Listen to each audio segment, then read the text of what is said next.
Kami dari kelompok 5, perkenalkan nama saya Dina Aulia Mutmainah. Saya Siti Mutia. Saya Siti Fatimah. Saya Putri Meida Nazwa. Saya Rifa Malayani.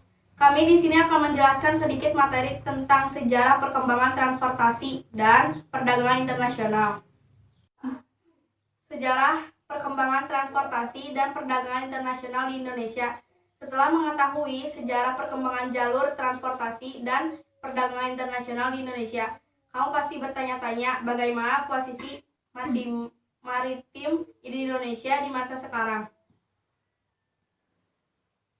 Selain yang telah disebutkan pada bagian di atas, saat ini Indonesia merupakan salah satu negara maritim yang perlu diperhitungkan. Penyebabnya karena Indonesia memiliki 4 checkpoint dari 10 checkpoint di seluruh dunia.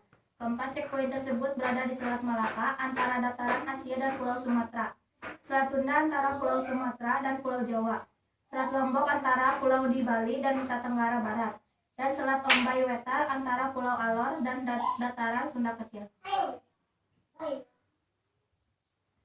Selain 4 lokasi tersebut, berikut ini adalah berbagai jalur transportasi dan perdagangan internasional Indonesia saat ini. 1. Air laut Kepulauan Indonesia (ALKI) adalah alur laut yang ditetapkan sebagai alur untuk pelaksanaan hak lintas alur laut kepulauan berdasarkan Konvensi Hukum Laut Internasional. Di Indonesia terdapat ALKI 1 Selat Sunda, ALKI 2 Selat Lombok, dan ALKI 3 Selat Ombay sampai Wetar. 2.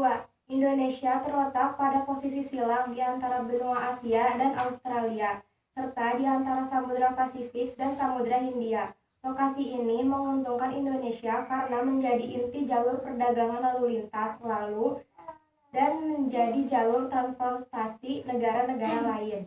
3. Jalur laut adalah jalur yang paling efisien untuk mengangkut barang dalam jumlah yang besar.